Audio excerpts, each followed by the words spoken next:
Journal का माध्यम से लेजर एंट्री करते हैं। लेजर के बाद उससे ट्रायल बैलेंस में उसको कन्वर्ट किया जाता है। ट्रायल बैलेंस से हम लोग उसको प्रिपेयर करते हैं फाइनल अकाउंट। जो फाइनल अकाउंट सेक्शन आप लोग को जरूर थोड़ा बहुत मालूम होगा कि trading account, profit loss account and balance sheet. And balance sheet finally prepare होने के बाद after the physical year ending उसे हम लोग जमा करते हैं। जो भी गवर्नमेंट संस्था वहां जाकर हम लोग जमा करते हैं। बैलेंस शीट बहुत जरूरी है हर कंपनी के लिए ऑन द मार्च एंडिंग। लेकिन इसमें पेटी कैश बुक का रोल क्या है यह समझना बहुत जरूरी है। पेटी कैश बुक देखिए, मैं पहले ही कह चुका हूं कि जो खुचरा खर्चा है जो उसको रिकॉर्ड किया जाता है। खुचरा खर्चा जैसे क्या है, अगर देखा जाए हर कंपनी में, हर बिजनेस ऑर्गेनाइजेशन में, हर संस्था में वहां बहुत तरह का डिपार्टमेंट होता है। आप लोग को जरूर मालूम, आप लोग काम भी करते जरूर मालूम होगा। जैसे मार्केटिंग डिपार्टमेंट हुआ या एचआर डिपार्टमेंट हुआ, या आपका जो अकाउंट्स डिपार्टमेंट हुआ, इस तरह और भी बहुत डिपार्टमेंट है। तो उसी तरह से हर डिपार्टमेंट में कुछ ना कुछ छोटा या मिसलेनियस खर्चा ऑन द डेली बेसिस पे होते रहता है।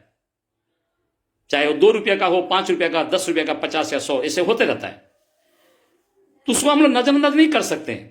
आप कहेंगे कि वो तो 5 रुपये का खर्चा है, क्या है, दे दो, हटाओ। नहीं, ऐसा नहीं होता है। और 5 रुपये का खर्चा अगर हर 1 घंटा में या अगर 10 बार होता है तो हिसाब कर चलिए 8 घंटा में कितना खर्चा होगा। ऐसा तो बहुत संस्था ऐसा है कि जहां पर खुचरा खर्चा का 5,000, 10,000, 20,000 तक पहुंच जाता है। तो इसका मतलब नहीं है, तो वो भी खर्चा बहुत इंपॉर्टेंट, उसका बहुत इंपॉर्टेंस है, उसको भी हमें ध्यान में रखना पड़ेगा। तो इसीलिए जो भी खुचरा खर्चा होता है उसका हम लोग कभी भी जर्नल नहीं बना सकते। उसका फिर जर्नल बना के लेजर बनाएंगे, उसको फिर ट्रायल में उसको शिफ्ट करेंगे, फिर उसके बाद फाइनल, नहीं, ऐसा नहीं। तो हेड कैशियर का वो काम तो कर नहीं पाएगा। हेड कैशियर जो उसको जिम्मेदारी दिया गया है कि वो कंपनी का बड़ा बड़ा जो ट्रांजैक्शन का एक्टिविटी है या ट्रांजैक्शन है उससे वो अपना लुक आफ्टर करेगा, उसको नजर रखेगा, उसको अपना कंपनी का भला सोचेगा, उसको अच्छी तरह से जो अकाउंट्स का स्टेटमेंट वगैरह है वो सब प्रिपेयर करेगा। अब वो 5 रुपया 2 रुपया के लिए उसका पास समय नहीं है। अगर वो ऐसा करेगा तो तब मेन काम उसका जो भी उसका कंपनी का लक्ष्य है, जो एम है, वो प्रॉफिट पाना या और भी जो भी कुछ बैलेंस शीट प्रिपेयर करना, वो नहीं हो पाएगा फिर। तो उसका लिए क्या होता है, कंपनी हो या हेड जो कैशियर हो या हेड अकाउंटेंट हो, हर डिपार्टमेंट में एक जूनियर कैशियर या एक जूनियर बोल सकते हैं असिस्टेंट कैशियर को नियुक्त करते हैं। उसका काम है सिर्फ पेटी कैश बुक मेंटेन करना। ये जरूर उसको मेंटेन करना पड़ता है, पेटी कैश बुक। तो आप पेटी कैशियर भी कह सकते हैं, जूनियर कैशियर कह सकते हैं। तो पेटी कैशियर का काम कैसे होता है, वो कैसे काम करता है कि जैसे कि आपका अगर ऑफिस का काम स्टार्ट होता है, मान के चलिए 10 बजे स्टार्ट हुआ, तो हर डिपार्टमेंट का जो भी कैशियर है, जो भी जूनियर कैशियर है, वो क्या करते हैं कि उन्हें हेड कैशियर के पास जाना पड़ता है। वहां जाके उनको बताना पड़ता है कि हर डिपार्टमेंट में अपना अपना डिपार्टमेंट का कितना खर्चा अनुमानिक, एक दिन में हो या एक सप्ताह में हो या 15 दिन में कितना खर्चा हो सकता है। तो अप्रोक्सीमेट उतना हिसाब से पैसा हेड कैशियर उन्हें देते हैं।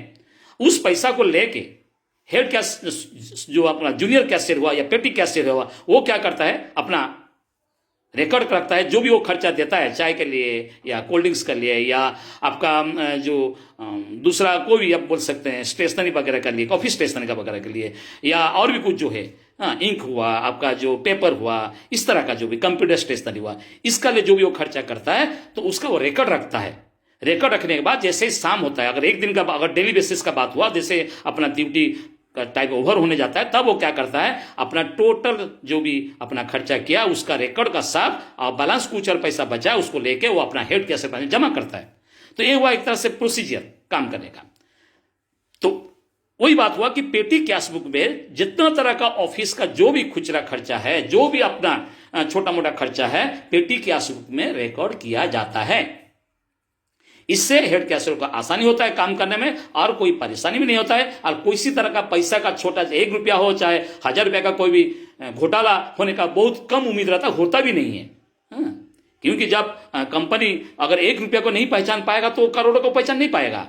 तो 1 रुपया से धीरे धीरे अपना कंपनी, वो अपना इतना बड़ा कंपनी जो एस्टैब्लिश किया है, तो जरूर वो 1 रुपया को भी वो ध्यान में रखता है कि इससे वो अपना स्टाफ को तनख्वाह भी देना है। वो रुपया बचाएगा तो वो रुपया अगर ठीक से अपना यूटिलाइज करेगा तो वो अपना तनख्वाह भी देगा, सब कुछ और भी उसका डेवलप करेगा कंपनी का, संस्था का। तो ये पेटी कैश बुक का बात हुआ। तो पेटी कैश बुक एक तरह से 2 तरह का होता है, एक हुआ सिंपल पेटी कैश बुक और एक हुआ एनालिटिकल पेटी कैश बुक। सिंपल पेटी कैश बुक क्या है ना, सिंपल पेटी कैश बुक है, उसका एक 2 साइड है, एक हुआ डेबिट साइड, एक क्रेडिट साइड।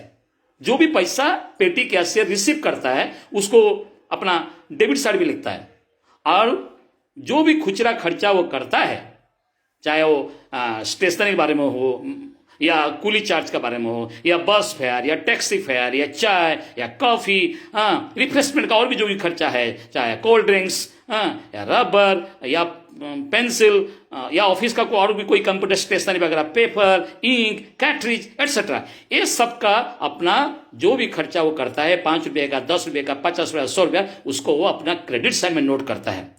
इसके बाद जैसे ही अपना शाम होता है या जैसे अपना ड्यूटी खत्म होता है, अपना प्लस माइनस करता है, देखता है डेबिट साइड कितना हुआ, क्रेडिट साइड कितना, उससे माइनस करके बाकी जो बैलेंस अमाउंट बचता है, अगर बचता भी है और नहीं बचता तो दूसरी बात है, उसको लेके हेड कैशियर जाके जमा करता है। लेकिन ये बात का यहाँ भी एक ध्यान रखना पड़ेगा कि जो पेटी कैशियर है वो अगर मान के चले उससे अगर 1,000 रुपया दिया गया है, मान के चलो मार्केटिंग डिपार्टमेंट है और एक दिन का उसको 1,000 या 5,000 दिया गया है, तो 5,000 से 1 रुपये वो ज्यादा खर्चा नहीं कर सकता, कारण उसको माइनस वन वो नहीं दिखा पाएगा, वो थोड़ी ना पकड़ से देगा। तो जो भी खर्चा उसको करना है, जो हेड कैशियर दिया उसी का बेसिस पे उसको ध्यान रख के उसको करना पड़ेगा। और जरूर एक्सपीरियंस होल्डर है, वो जरूर वहां पर काम कर चुका है पेटी कैशियर, तो अपना समझ बूझ के अपना खर्चा वो करेगा और पैसा का हिसाब भी रखेगा, साथ में अगर कुछ प्रूफ वगैरह भी जो है वो भी अटैचमेंट करके लेके हेड कैशियर को देगा। ये सिंपल पेटी कैश बुक। और एक कहते हैं एनालिटिकल। एनालिटिकल पेटी कैश बुक क्या है, इसका भी 2 साइड, एक डेबिट साइड, एक क्रेडिट साइड। डेबिट साइड में क्या है ना, डेबिट साइड में जो भी आप पैसा रिसीव कर रहे हैं, चाहे 5,000 हो या 3,000 या 2,000 हो, तो उसको तो आप डेबिट साइड नोट कर लिए। और बाकी जो भी आप खुचरा खर्चा कर रहे हैं, इसको पेटी कैश बुक कैशियर क्या करता है, वो देखता है कि वो अपना डिपार्टमेंट में जनरल को क्या क्या खर्चा होता है ऑन द डेली बेसिस पे। मान के चले एक पेटी कैशियर का मार्केटिंग डिपार्टमेंट है, शायद उसका खर्चा होता है कूली चार्जेस, कस्टमर तो आते रहते हैं, चाहे अपना बिल का ऑर्डर का देने के बारे में हो या पेमेंट का देने के बारे में कुछ भी, तो उनका खर्चा, चाहे टी, कॉफी, कोल्ड ड्रिंक्स, ये खर्चा हुआ। रबर पेंसिल का ये भी कुछ खर्चा है। तो बस फेयर हुआ, टैक्सी फेयर, इस तरह का जो जनरल खर्चा अगर उसका डेली बेसिस पे हो रहा है, तो वो क्या करेगा, उसको कॉलम बेसिस पे डिवाइड कर देगा, खर्चा को कॉलम बेसिस पे डिवाइड कर देगा। चाय का कॉलम एक, कॉफी का कॉलम और एक, कोल्ड ड्रिंक्स का कॉलम और एक, रबर पेंसिल का कॉलम और एक, उसका बाद उसका बस फेयर, टैक्सी फेयर कॉलम और एक, और कुली चार्जेस का और एक कॉलम। इस तरह क्या होगा ना, जो भी खर्चा वो करेगा उसी कॉलम में जाके उसको वो नोट करेगा, उसको रिकॉर्ड करके रखेगा। इसके बाद जैसे उसका टाइम ओवर होगा, ड्यूटी टाइम ओवर होगा, वो क्या करेगा ना, उसका प्लस माइनस करके बैलेंस जो भी पैसा लेके हेड कैशियर को देगा। साथ ही वो ये भी बता पाएगा आज का डेट में जैसे ड्यूटी खत्म हुआ टोटल चाहे कितना खर्चा हुआ, इसको इससे हेड कैशियर को आराम से मालूम चलेगा। कॉफी का कितना खर्चा हुआ at the end of the day, और या कोल्ड ड्रिंक्स का कितना खर्चा हुआ, इसका या तो इसका बस फेयर का कितना खर्चा। इससे क्या होगा ना, हेड कैशियर जो बैठा है उसका तो रिस्पॉन्सिबिलिटी ज्यादा है, तो उससे मालूम चल गया कि नहीं इस डिपार्टमेंट में एवरेज इतना खर्चा हो रहा और ये सब मगर इतना खर्चा हो रहा। तो ये आसानी हो जाता है, हर खर्चा का नेट बैलेंस उसको जानकारी मिलता है। तो ये हुआ पेटी कैश बुक का बारे में थ्योरी। तो मैं आगे भी बहुत जल्दी और एक इसका प्रैक्टिकल जरूर लाऊंगा टैली में। तो आशा करते हैं आप लोग को जरूर ये वीडियो अच्छा लगा होगा, और अच्छा लगा है तो जरूर लाइक करिए, शेयर करिए। धन्यवाद, थैंक यू, जय हिंद।